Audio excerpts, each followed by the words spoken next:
स्वागत है आप सभी का इस बुलेटिन में। खबरों के साथ मैं हूं प्रीति बिष्ट और इस वक्त बड़ी खबर बुलंदशहर से आ रही है, जहां एक डॉक्टर ने लूट का विरोध किया तो 8 बदमाशों ने मिलकर डॉक्टर को बुरी तरह पीटा है। और मेरठ से बड़ी खबर है, जहां डांस के दौरान कई राउंड फायरिंग हुई है। तो फायरिंग का ये वीडियो सामने आया है। मेरठ के प्रहलाद नगर का मामला है, जहां पर नाच का एक कार्यक्रम चल रहा था और इस दौरान यहां पर तमंचे लहराए गए और लगातार फायरिंग की गई। तो शादी कार्यक्रमों के दौरान जो इस तरह की फायरिंग के मामले सामने आ रहे हैं, मुकदमे भी दर्ज हो रहे हैं, लेकिन उसके बावजूद घटनाएं नहीं रुक रही हैं। तो ऐसा ही एक वीडियो मेरठ के प्रहलाद नगर से सामने आया है, जहां तमंचे पर डिस्को किया गया, डांस के बीच में फायरिंग की गई है। तो शादी कार्यक्रम के दौरान ये हर्ष फायरिंग हुई है।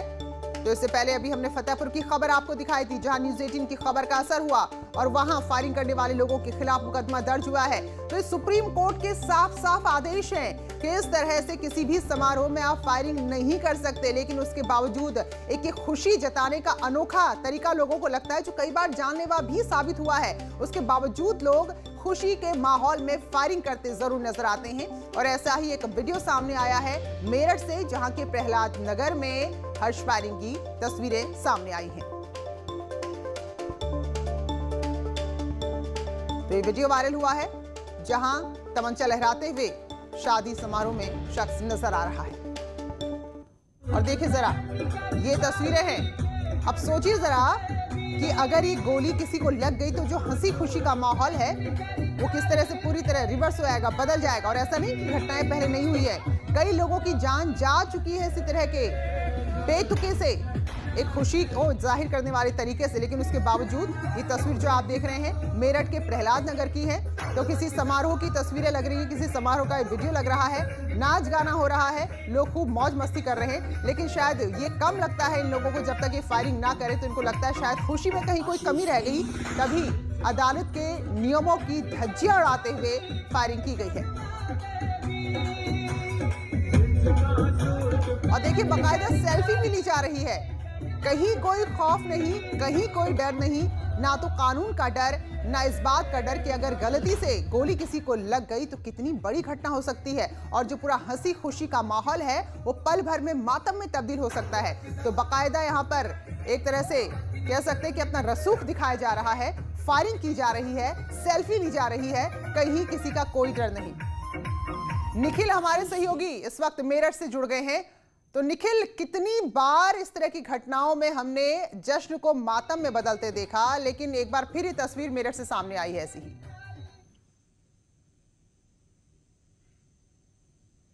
बिल्कुल सही कह रही है प्रीति आप कि जश्न को मातम में बदलते हुए न्यूज़ 18 ने देखा और अपने दर्शकों को भी दिखाया कि इस तरह की गलतियों से किस तरह से जश्न मातम में बदल जाता है। ये वीडियो मेरठ के सोशल मीडिया पर जमकर वायरल हो रहा है। पुलिस छानबीन कर रही है कि किस कार्यक्रम का ये वीडियो है, कौन लोग है ये, उन्हें वीडियो के आधार पर आइडेंटिफाई कर रही है। मेरठ के थाना लिसाड़ी गेट क्षेत्र का ये वीडियो बताया जा रहा है। आप न्यूज़ 18 की स्क्रीन पर साफ देख सकते हैं कि किस तरह से जश्न मनाया जा रहा है। और इस जश्न में ये डेंस इलाका है, बिल्कुल आसपास सब घर बने हैं और इस पे गोलियां चलाई जा रही हैं और ये गोली किसी को लग भी सकती थी। इसका बिल्कुल ख्याल नहीं रखा गया और हर्ष फायरिंग की जा रही है। पुलिस की लाख सख्ती के बावजूद भी इस तरह की घटनाएं रुकने का नाम नहीं ले रही हैं। पुलिस इस पर जांच जरूर कर रही है, लेकिन कौन लोग हैं वो, ये अभी तक पता नहीं चल पाया है। और किस कार्यक्रम में ये हुआ, ये कब का ये वीडियो है, ये अभी तक सब छानबीन चल रही है। लेकिन जिस तरह की तस्वीरें सामने आ रही हैं उससे लगता है कि बिल्कुल इनके मन में पुलिस का कोई खौफ नहीं है, ये बिल्कुल कानून की परवाह नहीं करते और ऐसे लोगों को सजा जरूर मिलनी चाहिए। बिल्कुल निखिल, तो अभी तक आपका कहना है कि पुलिस से ट्रेस नहीं कर पाई कि वीडियो है कहाँ का, तो कार्रवाई होनी चाहिए, क्योंकि जिसे हर्ष फायरिंग नाम दिया गया लोमहर्षक बन जाती है और कई लोग अब तक अपनी जान गंवा चुके हैं। शुक्रिया निखिल आपका। तो अपडेट पर नजर बनाए रखें, क्योंकि इस तरह की खबरें हम लगातार बार बार दिखाते हैं ताकि एक्शन इन पर हो। बहरहाल बुलंदशहर से बड़ी खबर है, जहां लूट का विरोध करने पर 8 लुटेरों ने मिलकर एक डॉक्टर को पीट दिया और मारपीट की पूरी घटना सीसीटीवी में कैद हुई है। और एक घटना है अलीगढ़ चुंगी के पास की। तो सोने की चेन यहां पर लूटी डॉक्टर से, और जब डॉक्टर ने इसका विरोध किया तो 8 की संख्या में बदमाश थे जिन्होंने डॉक्टर के साथ मारपीट की है। और सीसीटीवी फुटेज भी हम आपको दिखाएंगे जिसमें साफ नजर आ रहा है। देखिए जरा, कितने बेखौफ ही बदमाश हैं, आसपास और लोग भी हैं लेकिन उसके बावजूद यहाँ पर लुटेरे पूरी तरह से हर बात से बेपरवाह नजर आ रहे हैं। प्रशांत कुमार हमारे सहयोगी जुड़े हमारे साथ, तो वो और इसके बारे में विस्तार से बताएंगे। तो प्रशांत, बताइए जरा किस तरह के इलाके में घटना हुई है और क्या कुछ जानकारी मिल पाई है इस बारे में? कौन लोग थे? प्रीति, जिस तरीके से हॉस्पिटल के सामने डॉक्टर अपने खड़ा होता है और बदमाश आते हैं, लूट करने की कोशिश करते हैं, जब डॉक्टर विरोध करता है तो डॉक्टर को चमके मारपीट होती है। और जबकि ये बुलंदशहर जनपद के खुर्जा का पॉश एरिया है, यहाँ से चप्पे चप्पे पे पुलिस तैनात रहती है, लेकिन बावजूद इसके इस तरीके की घटना को अंजाम देके आरोपी आराम से फरार हो जाते हैं। तो कहीं ना कहीं ये पुलिस की सवालिया निशान उठता है पुलिस के ऊपर भी कि आखिर अपराधी इतने बेलगाम कैसे हो गए हैं और घटना करके इतनी आसानी से कैसे फरार हो जाते हैं। बिल्कुल प्रशांत, क्योंकि तस्वीरों में चेहरे कुछ नजर आ रहे हैं, तो क्या कुछ पुलिस इन तक पहुंच पाई है? कोई जानकारी पुलिस को मिल पाई है इस बदमाशों के बारे में? जी प्रीति, देखिए लगातार पुलिस पीड़ित को गुमराह कर रही है, बावजूद इसके अभी तक पुलिस ने कोई मदद नहीं की है।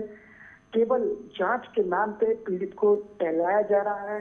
पीड़ित लगातार थाने के छप्पर काट रहा है, लेकिन अभी तक पीड़ित की कोई कार्रवाई नहीं हुई है।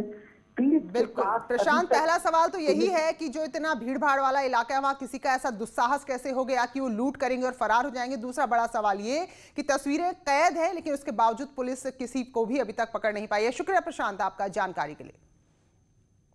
और लखनऊ से बड़ी खबर, जहां लोहिया संस्थान की इमरजेंसी में चाकूबाजी हुई है, चाकू से हमला किया गया है और इस घटना ने लोहिया संस्थान जैसी बड़ी संस्था की सुरक्षा व्यवस्था पर गंभीर सवाल खड़े कर दिए हैं। और चाकूबाजी की घटना में 3 लोग जख्मी हो गए हैं। कल एक मरीज की दरअसल यहां पर मौत हो गई थी, जिसके बाद अस्पताल के कर्मचारियों और तीमारदारों के बीच में मारपीट हुई। और अफसोस की बात यह है कि 150 से ज्यादा सुरक्षा कर्मी यहां तैनात रहते हैं, लेकिन उसके बावजूद ये बवाल हो गया। तो ये बताया जा रहा है कि जो 150 की संख्या यहां गार्ड्स के लिए रखी गई है, दरअसल इसमें आधे से ज्यादा गार्ड्स तो अधिकारियों की निजी ड्यूटी करते हैं। और यही वजह है कि इतने बड़े संस्थान की सुरक्षा व्यवस्था ताक पर है और इसके चलते ही चाकूबाजी हुई है। हमारे सहयोगी प्रशांत पांडे लखनऊ से इस वक्त हमारे साथ जुड़े हैं। तो प्रशांत, जरा पूरी घटना विस्तार से बताइए, इसके कारण भी बताइए कि क्या यहाँ पर इतने बड़े संस्था में इतनी व्यवस्था नहीं कि लोग रोक सके इस तरह की घटना को? जी बिल्कुल प्रीति, मैं आपको बता दूं, इस समय हम लोहिया अस्पताल ही में हैं। 9 बजे से लोहिया अस्पताल शुरू हो जाता है और मैं अपने कैमरा सहयोगी को बताऊंगा। ये देखिए, यहाँ पर अभी हम लोग को देख के सिर्फ एक महिला गार्ड आई है। सुरक्षा का ये मुख्य द्वार है, यहाँ से तीमारदार अंदर आते हैं और 9 बज चुका है। मेडिकल सुप्रिंटेंडेंट विक्रम सिंह के कमरे के साथ में यहाँ पर पूरी तरीके से आप देखिए 150 गार्ड छोटे से कंपाउंड में अगर हैं तो आप ये समझ सकते हैं कि चप्पे चप्पे पे यहाँ गार्ड रह सकते हैं। कोई भी डॉक्टर इस समय अपने कमरे में तैनात नहीं है। मेडिकल सुप्रिंटेंडेंट की अगर बात करें, विक्रम सिंह अपने कमरे में नहीं है। नॉन क्लिनिकल जो यहाँ पर सीएमएस हैं, उनका आता पता नहीं है कि राजन भटनागर कहाँ है। तो ऐसे में इस बात का स्पष्ट जायजा लिया जा सकता है कि 2 बातें जरूर होंगी। अगर लापरवाही होती है तभी डॉक्टर को भगवान समझने वाले तीमारदार जो है वो भड़कते हैं, डॉक्टर लापरवाही करने के बाद ही भड़कते हैं। ऐसे में 150 से ज्यादा गार्ड यहाँ बताए जा रहे हैं। साथ ही साथ हर महीने भुगतान होता है, कमिटी संस्तुति करती है, लेकिन वो 150 गार्ड कहाँ हैं? छोटे से कंपाउंड की अगर बात करें तो हर चप्पे चप्पे पे यहाँ गार्ड दिख सकते हैं। लेकिन आप इन कमरों को देखिए, इन कमरों में ना तो डॉक्टर हैं, साथ ही साथ आप देखिए यहाँ की भीड़। बार बार मरीज इंतजार कर रहे हैं कि डॉक्टर कब आएंगे, लेकिन डॉक्टर का कुछ भी पता नहीं है। यहाँ पर सुरक्षा व्यवस्था की बात करें, एक गार्ड जो यहाँ पर देखा गया, जो हम लोग के आने के बाद आए हैं, तो पूरी तरीके से ताक पे रखा गया है। निदेशक डॉक्टर AK सिंह की माने तो उन्हें अपने फ्यूचर को ब्राइट करने की ज्यादा जरूरत महसूस होती है और वो उसी में लगे रहते हैं। तो प्रीति, लोहिया की अगर बात करें तो पूरी तरीके से ताक पे रखी हुई सुरक्षा व्यवस्था है। साथ ही साथ तीमारदार जब भड़कते हैं, जब उनके मरीजों के साथ लापरवाही होती है, तो पूरा का पूरा ठिकरा जो है वो तीमारदारों पर फोड़ दिया जाता है। लेकिन डॉक्टर कहाँ हैं? 9 बज चुके हैं। इस बात की जवाब देने के लिए प्रशांत, तो ज्यादा ध्यान इसमें रहता है कि आपने कितने संस्थान खोले उसका श्रेय ले लें और यहाँ पर नाम क्या होगा, लेकिन हाल ये अंदर के। बहुत बहुत शुक्रिया प्रशांत आपका। और अब बात करेंगे उस खबर की जिस पर लगातार चर्चा हो रही है, लगातार नजर बनी हुई है और पूरा देश इससे प्रभावित है। तो कृषि कानून का विरोध लगातार जारी है। हालांकि कल जो बैठक हुई थी, उम्मीद थी कि शायद गृह मंत्री से जब किसान मिलेंगे तो कोई रास्ता जरूर निकल आए, लेकिन ऐसा हुआ नहीं। 2 घंटे तक बातचीत चलती रही, जिसमें बाकायदा कृषि विभाग के बड़े अधिकारियों को भी शामिल किया गया था, ताकि जो भी तकनीकी खामियां आ रही है उनको बेहतर ढंग से समझा जा सके। लेकिन इसके बावजूद कोई ठोस नतीजा नहीं निकला, और या यूं कहें कि एक बार फिर एक और बैठक बेनतीजा ही खत्म हो गई। तो ऐसे में जब सरकार ने कल कहा कि वो कानून वापस नहीं लेगी, तो अब जो आज की प्रस्तावित बैठक थी, जो बैठक आज सरकार और किसानों के बीच होने वाली थी, फिलहाल उसे भी रद्द कर दिया गया। लेकिन आज इतना जरूर होगा, जो कृषि कानून में कुछ संशोधन की यहाँ पर किसान मांग कर रहे हैं, जिन बातों से उनको आपत्ति है, तो संशोधन का लिखित प्रस्ताव सरकार जरूर देगी। और किसानों के बीच बैठक फिलहाल नहीं हो रही है, तो क्या ये प्रस्ताव आगे बातचीत को बढ़ाते हैं या किसी तरह का कोई एक बीच का रास्ता निकालते हैं, वो जरूर देखना होगा।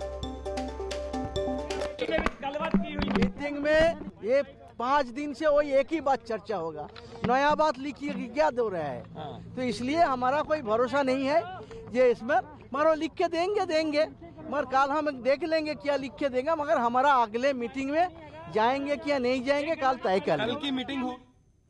चलिए, तो आज की भी जो एक हलचल है वो हम आपको जरूर बताएंगे, और सुबह से लगातार बता रहे हैं। हमारे सहयोगी बॉर्डर पर डटे हुए हैं। अमित राणा गाजियाबाद में, प्रीति श्रीवास्तव हमारे साथ नोएडा से जुड़ी हुई है। तो अमित, अभी दिन चढ़ने लगा है, तो ऐसे में हलचल भी तेज होगी।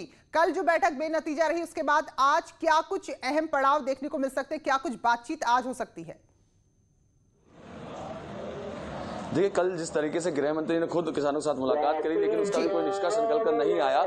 वहीं किसानों के कहना ये भी है कि सरकार इनको बार बार बरगला रही है, बार बार किसान को अलग अलग तरीके से बुला रही है, निष्कर्ष कुछ निकलने वाला नहीं है। हालांकि आज कहा गया है कि आज कोई प्रस्ताव इनको भेजा जाएगा, जिसको लेकर किसान जो नेता है, जो किसान दल है, वो उस पर चर्चा करेंगे। क्या ये किसान हित में है? ये किसान आप देख सकते हैं सुबह से ही यहाँ जुटना शुरू हो गए हैं।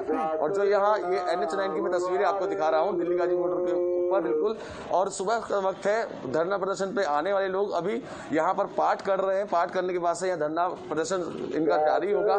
साफ तौर पे इनका कहना यही है कि सरकार इन्हें बार बार बुलाकर सिर्फ और सिर्फ बरगला रही है, जो मेन मुद्दे हैं उन पर बात नहीं कर रही है। हालांकि जो सूत्रों के हवाले से कहा जा रहा है, ये भी कहा जा रहा है कि जो MSP को लेकर जो मेन बहस है, वो MSP को भी सरकार लिखकर देने को तैयार है। लेकिन किसानों का कहना यह है कि बार बार इनको बुलाकर एक फिल्मी डायलॉग कहा जाता है कि तारीख पे तारीख, तारीख पे तारीख, तारीख पे तारीख दी जा रही है, कोई हल उसका नहीं निकाला जा रहा है। वहीं दूसरी ओर किसानों का कहना यह भी है कि अगर इस बार कोई हल नहीं निकलता है तो ये दिल्ली की तरफ कूच करेंगे, ना कि यहाँ शांत बैठे रहेंगे। बिल्कुल। तो अब नोएडा में जो किसान मौजूद हैं वो क्या सोच रहे हैं, प्रीति हमें बताएंगी। तो प्रीति, क्या कुछ उम्मीद लगा रहे हैं किसान, या क्या अब आगे होगा, क्योंकि गृह मंत्री से बातचीत तक कल बेनतीजा होगी?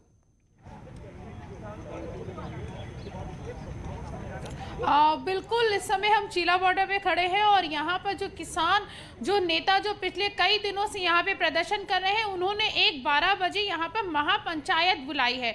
और महापंचायत में यहाँ पर जो किसान है वो इकट्ठे होंगे, उसके बाद यहाँ पर डिसीजन लिया जाएगा कि उनको क्या करना है। किसान हमारे साथ मौजूद है, उन्हीं से बात करते हैं। अब आगे की रणनीति क्या है आप लोगों की? मैं ठाकुर सुनील सिंह, प्रदेश प्रमुख महासचिव, भारतीय किसान यूनियन भानु।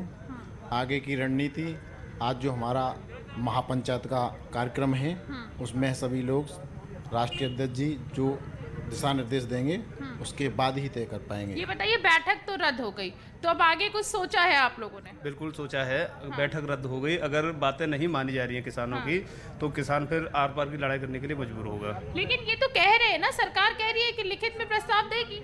लिखित में प्रस्ताव देगी, पहले वो हम देखे तो सही क्या संशोधन किया उन्होंने। तो संशोधन कुछ किया नहीं होगा, हम उनकी बात मान लें, पहले पता तो चले। लेकिन जब तक प्रस्ताव नहीं मिल जाता है, तब तक पहले से कैसे मतलब सोच सकते हैं आप, जब तक प्रस्ताव नहीं मिल जाता है? सही बात है, जब तक प्रस्ताव नहीं मिलेगा तब तक हम क्या सोचेंगे। हाँ, तो वही कह रहे, तो प्रस्ताव आने तक का इंतजार तो करना पड़ेगा। प्रस्ताव आने का इंतजार करेंगे, उसी के बाद कुछ न कुछ डिसीजन लिया जाएगा। आज मीटिंग भी है, काफी कुछ अब इस बात पर टिकी है आंदोलन की दिशा और दशा कि जो संशोधन सरकार की तरफ से पेश किए जाते हैं, जो प्रस्ताव मिलता है, क्या वाकई में वो किसानों को संतुष्ट कर पाते हैं? बहुत बहुत शुक्रिया अमित और प्रीति, आप दोनों का हमारे साथ गाजियाबाद और नोएडा से जुड़ने के लिए। फिलहाल एक छोटा सा ब्रेक, लौटते हैं जल्द ही।